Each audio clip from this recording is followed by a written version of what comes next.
Hello guys, मैं जितेंद्र तिवारी आपका अपने यूट्यूब चैनल ड्रीम पुलिस पर स्वागत करता हूं। और जैसा कि आप सब लोग जानते हैं कि हम लोग इतिहास पढ़ रहे हैं और एकदम स्टार्टिंग से शुरू से, और इस क्रम में, इस सीक्वेंस में, इस ऑर्डर में हमारा ये आज नेक्स्ट टॉपिक है जिसका नाम है मगध साम्राज्य। बोर्ड पर देख पा रहे होंगे आप।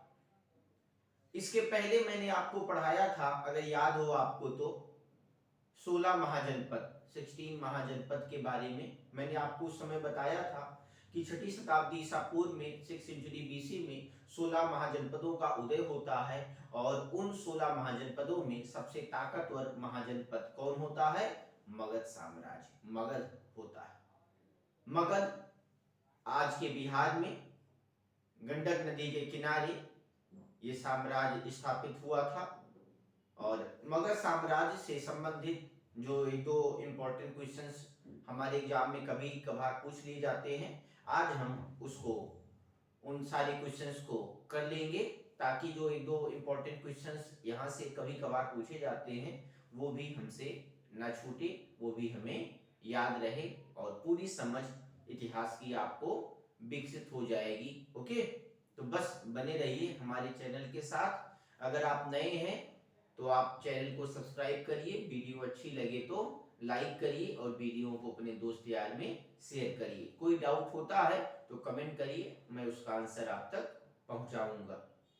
ओके, पुराने हैं तो आप जानते ही हैं, हम इतिहास पढ़ रहे हैं, समझ रहे हैं, और हम पूरा इतिहास समझेंगे और पढ़ेंगे। जैसा कि आप लोगों की लगातार रिक्वेस्ट थी कि सर पूरा इतिहास लेकर आओ और बीच बीच के टॉपिक्स नहीं, बल्कि एक तरफ से शुरू करो और लास्ट तक ले चलो, तो मैं वैसे ही कर रहा हूं जैसा कि आप पुराने लोग चाहते हैं। ठीक, तो मगध साम्राज्य कई बार पूछा गया है कि how many dynasty could able to rule in Magadh empire, कितने वंश मगध साम्राज्य में शासन करने में सफल रहे। तो मगध साम्राज्य का समय याद रखना, 540 ईसा पूर्व से लेकर 540 बीसी से लेकर 323 ईसा पूर्व तक, 323 ईसा पूर्व या बीसी तक था। कुछ किताबों में 322 ईसा पूर्व भी मिलता है, 322 बीसी भी मिलता है, तो कंफ्यूज नहीं होइएगा। तो 322 या 323 ईसा पूर्व तक का समय किसका कहा जाता है? मगध साम्राज्य का कहा जाता है ना। लेकिन एनसीईआरटी में 323 ही मिलता है, इसलिए 323 ही याद रखना। कई बुक्स में 322 भी मिलता है। ओके, तो 540 से लेकर 322 या 323 ईसा पूर्व तक के समय को हम मगध साम्राज्य के अंतर्गत जानते हैं, मानते हैं। और इसमें कुल 3 वंशों ने शासन किया। पहला कौन है? हर्यक वंश, दूसरा कौन है? शिशुनाग वंश, और तीसरा कौन है? नंद वंश। हुआ क्लियर? तो इनका ऑर्डर या सीक्वेंस भी याद रखना। सबसे पहले मगध वंश में किस वंश ने शासन किया? हर्यक वंश, देन आफ्टर शिशुनाग वंश, और लास्ट में नंद वंश। तो अगर पूछ ले मगध वंश का पहला वंश, तो याद रखना क्या रहेगा? हर्यक वंश। मगध वंश का अंतिम वंश याद रखना क्या रहेगा? नंद वंश। पूछ ले मगध वंश की स्थापना किसने करी, तो मगध वंश का पहला वंश हर्यक वंश था, इसलिए हर्यक वंश का फाउंडर और मगध वंश का फाउंडर सेम रहेगा। तो कौन था? बिंबिसार। ये कई बार पूछता है बिंबिसार और बिंदुसार में। तो बिंदुसार कौन था? चंद्रगुप्त मौर्य का लड़का था और अशोक का फादर था। हम लोग नेक्स्ट टॉपिक पढ़ेंगे मौर्य साम्राज्य, तो उसमें पढ़ेंगे।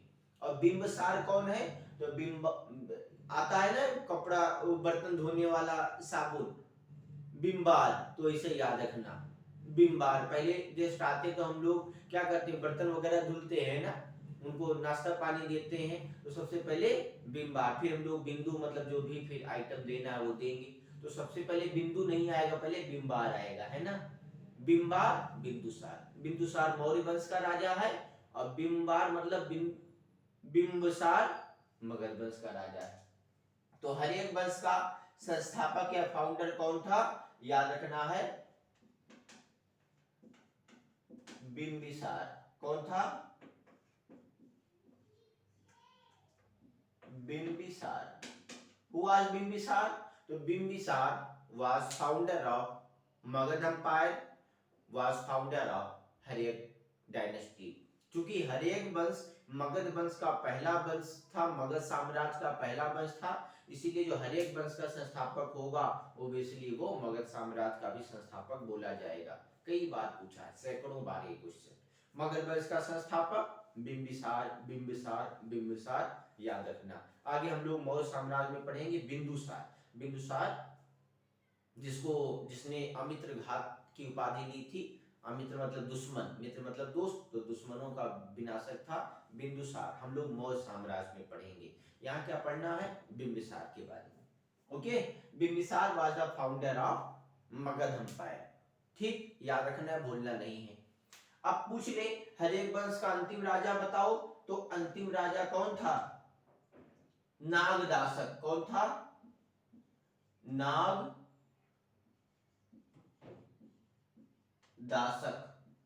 नागदासक, ये भूलना नहीं आपको।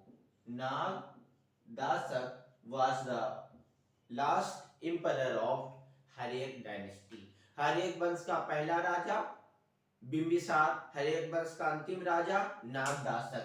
इसी में एक राजा हुआ था हर्यक वंश में ही, उसका नाम क्या था? अजातशत्रु। क्या नाम था? अजातशत्रु। ओके, क्या नाम था? अजातशत्रु। ये अजातशत्रु कौन है? तो अजातशत्रु के समय पहली बौद्ध संगीत हुई थी राजगीर बिहार में। ओके, 483 बीसी में। तो पहली बौद्ध संगीत, 4 बौद्ध संगीतियां हैं, है ना? मैंने बौद्ध धर्म में पढ़ा दिया है, याद रखना। जैन धर्म के बाद मैं ये स्टार्ट कर रहा हूँ मगध साम्राज्य। मैंने बौद्ध अंपायर मतलब मैंने बौद्ध धर्म के बारे में नहीं पढ़ा है, बुद्धिज्म के बारे में। क्यों? क्योंकि मैंने ऑलरेडी बौद्ध धर्म के बारे में पढ़ा रखा है। ये जाके देख लेना चैनल पे, या प्लेलिस्ट में देख लेना, या वीडियोस में जाके, तो बौद्ध धर्म आपको मिल जाएगा। तो महात्मा बुद्ध के मरने के बाद बौद्ध संगीतियां स्टार्ट होती हैं। पहली बौद्ध संगीत अजातशत्रु के टाइम पीरियड में राजगीर बिहार में हुई थी 483 बीसी में, 483 ईसा पूर्व में। बिम्बिसार की हत्या उसके अपने ही लड़के अजातशत्रु ने कर दी थी। तो Bimbisara was killed by his son Ajatashatru, और बाद में अजातशत्रु की हत्या उसके लड़के, उसके पुत्र उदयन ने कर दी। ओके, उदयन की भी हत्या उनकी उसके लड़के ने कर दी होती, क्योंकि परंपरा चली आ रही थी, कल्चर चला आ रहा था परिवार में, है ना? तो इससे पहले हुई कि उदयन की हत्या उसका पुत्र करता, उदयन राजपाट छोड़कर भाग गया। भावनाओं को समझिएगा। तो गद्दी के लिए ना बहुत गंदी चीज होती, गद्दी या कुर्सी। लोग अपनों को भी नहीं छोड़ते हैं कुर्सी या गद्दी के लिए, इतिहास गवाह है। ओके, तो याद रखना, पैट्रिसाइड पितृहंता कहा जाता है किसको? अजातशत्रु को भी। आगे आप पढ़ेंगे तुगलक डायनेस्टी दिल्ली सल्तनत में, मेडिवल हिस्ट्री में, वहां पर भी जो था मोहम्मद बिन तुगलक, उसको भी पैट्रिसाइड कहा जाता है, पितृहंता माना जाता है। उसने ही अपने पिता गयासुद्दीन तुगलक की हत्या कर दी थी। ओके, तो बिंबिसार, बिंबिसार का लड़का अजातशत्रु, अजातशत्रु का लड़का उदयन। बिंबिसार की हत्या उसके लड़के अजातशत्रु ने करी, अजातशत्रु की हत्या उसके लड़के उदयन ने करी। ओके, ये भी याद रखना मन करे तो बिंबिसार, अजातशत्रु और नागदासक ये किस वंश के राजा हैं? हर्यक वंश के राजा हैं। ओके, और हर्यक वंश का टाइम पीरियड क्या है? हर्यक वंश का टाइम पीरियड, समय काल, टेन्योर क्या है? 540 से लेकर 492 ईसा पूर्व। ओके, 540 बीसी से लेकर 492 बीसी या ईसा पूर्व तक, बिफोर क्राइस्ट। ओके, बीसी ईसा पूर्व, ईसा मसीह के जन्म से पहले की घटनाएं हैं ये। तो मैंने स्टार्टिंग में ही बता दिया है आपको कि वो सारी घटनाएं जहां बीसी या ईसा पूर्व होगा, समझ लेना कि ईसा मसीह के जन्म से पहले की घटनाओं को इंडिकेट कर रही हैं। ओके, और वो घटना जहां बीसी या एडी ना लगी हो बल्कि ईस्वी लगी हो, एडी लगी हो, तो वो घटना ईसा मसीह के जन्म के बाद है। जैसे हमारा आपका सबका जन्म ईसा मसीह के जन्म के बाद हुआ, इसीलिए हमारे जन्म के साथ ईस्वी लगा हुआ है, एडी लगा हुआ है। ओके, कोई है जिसका जन्म बीसी में हुआ हो तो वो फिर फरिश्ता होगा, देवदूत होगा। जो मेरी क्लास देखने आया होगा, है ना। तो ऐसा मैं मान के चलता हूँ कि सब लोगों का जन्म एडी में ही हुआ होगा, ईसा मसीह के बाद। हुआ क्लियर। नेक्स्ट क्या है, शिशुनाग वंश। शिशुनाग वंश का जो फाउंडर था वो शिशुनाग ही था। कौन था, शिशुनाग। ओके, तो who was the founder of Shishunaga dynasty, तो याद रखना शिशुनाग स्वयं ही। ओके, उसी के नाम पर शिशुनाग वंश पड़ गया, शिशुनाग, ये फाउंडर है। ठीक, अंतिम कौन है, तो अंतिम है नंदीवर्धन। कौन है, Nandivardhana. Nandivardhana was last emperor of Shishunaga dynasty. इसमें भी एक राजा है, जैसे यहाँ पर अजातशत्रु एक इंपॉर्टेंट राजा था ना, ऐसे ही शिशुनाग वंश में भी एक राजा है, इंपॉर्टेंट राजा है, जिसका नाम क्या है, तो भूलना नहीं है, कालाशोक। क्या नाम है, आगे आप पढ़ेंगे अशोक के बारे में मौर्य वंश में, और यहाँ क्या पढ़ेंगे हम लोग, कालाशोक। तो कालाशोक शिशुनाग वंश का राजा है, जिसके समय द्वितीय बौद्ध संगीत का आयोजन 383 ईसा पूर्व में वैशाली बिहार में हुआ था। तो second Buddhist council was held in the time period of Kalashoka in 383 BC. कहाँ हुई थी, तो वैशाली बिहार।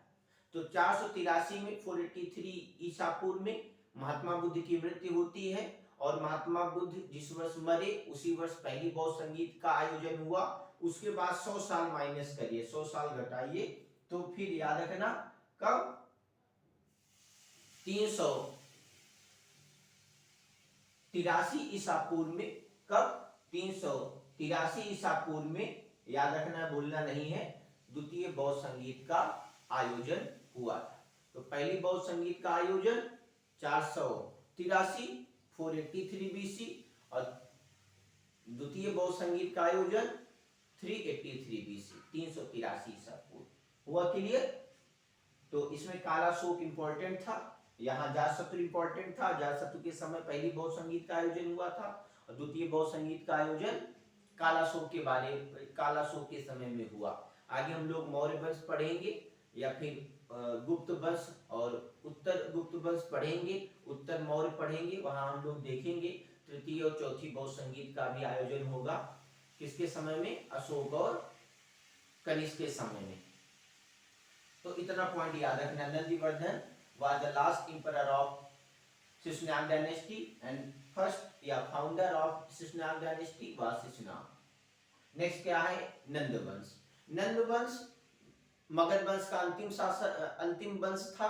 मगध वंश की स्थापना महापद्मनंद ने करी थी। किसने करी थी, Mahapadmanand was the founder of Padmanand was the founder of Nanda dynasty. ये याद रखना, आपको भूलना नहीं है। महापद्मनंद नंद वंश का संस्थापक था। ओके, और लास्ट कौन है, तो याद रखना घनानंद। कौन है, Ghanananda. Who was Ghanananda, who was Ghanananda, Ghanananda was last emperor of Nanda dynasty. Ghanananda कौन था, तो याद रखना ये नंद वंश का अंतिम राजा है, या मगध वंश का अंतिम राजा है। 3 वंशों ने शासन किया मगध वंश पर। पहला वंश हर्यक वंश, और अंतिम वंश कौन था, नंद वंश। मगध वंश का फाउंडर कौन था, तो बिंबिसार, और मगध वंश का अंतिम राजा कौन था, घनानंद। अब नेक्स्ट टॉपिक अपना क्या होगा, मैं आपको पढ़ाऊंगा सिकंदर के बारे में, अलेक्जेंडर के बारे में। इसी समय क्या होगा, सिकंदर का भारत पर, अलेक्जेंडर का भारत पर आक्रमण होगा। ठीक, ये बड़ा इंपॉर्टेंट है, पूछा गया प्रश्न है। तो जब सिकंदर या अलेक्जेंडर ने भारत पर आक्रमण किया, उस समय भारत का राजा कौन था, घनानंद। तो घनानंद जब सिकंदर अलेक्जेंडर ने भारत पर शासन किया, उस समय घनानंद शासन कर रहा था उत्तर भारत में, मगध वंश में। ये भी पूछा गया प्रश्न है। तो इसका समकालीन, सिकंदर का समकालीन कौन था, कंटेम्परेरी किंग ऑफ सिकंदर या अलेक्जेंडर घनानंद था। तो जब तेजी से सिकंदर या अलेक्जेंडर का आक्रमण भारत पर हो रहा था और भारत में ये बढ़ रहा था, उसी समय चाणक्य आता है। चाणक्य के बारे में आप पढ़ेंगे तो चाणक्य आता है जिसका नाम कौटिल्य और विष्णुगुप्त भी था। वो घनानंद से मिलने कहता है कि एक अलेक्जेंडर या सिकंदर है, ग्रीक है, यूनानी है, जिसका आक्रमण भारत पर हो रहा है। आप यहाँ क्यों बैठे हो? आप क्या करिए, सिकंदर का सामना करिए, सिकंदर को पराजित करिए और सिकंदर से भारत की रक्षा करिए, क्योंकि सिकंदर विश्व विजय के लिए निकला था। तो घनानंद चाणक्य से कहता, तुम मुझे बताओगे क्या मुझे करना है? I know my duty very well, मैं अपना कर्तव्य जानता हूँ। चूंकि माना जाता है घनानंद एक शूद्र राजा था और चाणक्य विद्वान थे, तो चाणक्य चोटी बांधते थे ना, चोटी सिखा, तो इस तरीके से इनकी इंसल्ट करता है घनानंद और चोटी खुलवा देता है भरी दरबार में। उसी समय प्रण ले लेते हैं, कसम खाते हैं दरबार में ही चाणक्य कि मैं ये 10 लाख की जो सेना है घनानंद की ना, जिस सेना के ऊपर घमंड करता है, ये सेना रखी की रखी रह जाएगी और मैं मगध वंश का विनाश करवा दूंगा। फिर भटकते रहते हैं, खोजते रहते हैं ऐसे शख्स को, चाणक्य जो घनानंद से इनके अपमान का बदला ले पाए। और एक दिन इनको मिल गया घनानंद को चंद्रगुप्त मौर्य, और चंद्रगुप्त मौर्य की काबिलियत को महसूस किया चाणक्य ने और फिर तैयार किया चंद्रगुप्त मौर्य को अपना बदला पूरा करने के लिए, बदला लेने के लिए। और फिर चंद्रगुप्त मौर्य ने चाणक्य के साथ मिलकर नंद वंश के अंतिम राजा घनानंद की हत्या कर दी और इस तरीके से एक स्वर्णिम युग, एक गोल्डन एरा समाप्त हो जाता मगध वंश का और मगध वंश का पतन, डिक्लाइन हो जाता है, विनाश हो जाता है।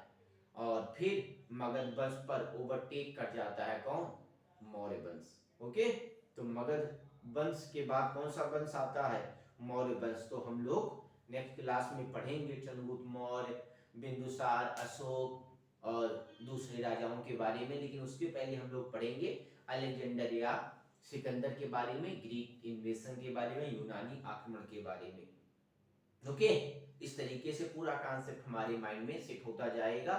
कई टीचर्स सिकंदर या अलेक्जेंडर को नहीं पढ़ाते हैं, लेकिन हम पढ़ाएंगे। ओके, हम अलग करेंगे और कुछ ऐसा अलग करेंगे, एक स्ट्रेटजी, एक रणनीति बनाकर, जिससे जो जीके जीएस एसएसटी वाला पोर्शन है, जो हमें कहीं ना कहीं एग्जाम में बहुत ज़्यादा बोरिंग महसूस होता है, हमें याद ही नहीं होता है, रट्टा मारना पड़ता है, उस सबसे छुटकारा मिल जाएगा। और एक कॉन्सेप्चुअल हम लोग स्टडी करेंगे और इस कॉन्सेप्चुअल स्टडी के दम पर हमें इतिहास जैसे विषय पर भी कमांड होगा। पूरा जीके जीएस हमारे हाथों में होगा, हमारे कंट्रोल में, नियंत्रण में होगा। ऐसी रणनीति पर हमें चलना है। तो आशा करता हूँ ये मगध साम्राज्य का ये बोरिंग जो सेगमेंट था, ये पॉइंट थे, वो आपको समझ में आ गए होंगे। ओके, तो पूरा नोट डाउन कर लीजिए अच्छे से, और कहीं भी कोई भी डाउट हो तुरंत पूछ लीजिए कि सर मेरा ये डाउट है। उस डाउट को ऑन द स्पॉट मैं क्लियर करने का प्रयास करूँगा। तो आपने अच्छे से मगध वंश को समझ लिया है। अब नेक्स्ट टॉपिक अपना क्या होगा? सिकंदर अलेक्जेंडर को हम लोग पढ़ेंगे, उससे संबंधित क्वेश्चंस समझेंगे। तो ये नोट कर लें, मगध अंपायर, मगध साम्राज्य, इसमें 3 वंश शासन कर रहे हैं, हर्यक, शिशुनाग वंश और नंद वंश। मगध वंश का फाउंडर कौन था? तो बिंबिसार था। बिंबिसार हर्यक वंश का भी फाउंडर था। इसमें 3 वंश शासन करते हैं, हर्यक वंश, शिशुनाग वंश और नंद वंश। नंद वंश का अंतिम राजा कौन था? घनानंद था, और घनानंद मगध वंश का भी अंतिम राजा था। तो इस तरीके से आपको एक क्रम बनाकर भी याद रखना है, सीक्वेंस बनाकर याद रखना है कि मगध वंश में सबसे पहले हर्यक वंश, देन आफ्टर शिशुनाग वंश और सबसे लास्ट में कौन है? नंद वंश। ये बहुत इंपॉर्टेंट है।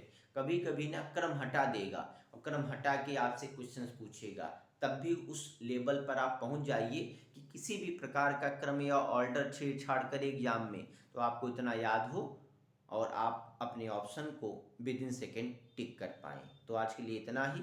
जय हिंद, जय भारत।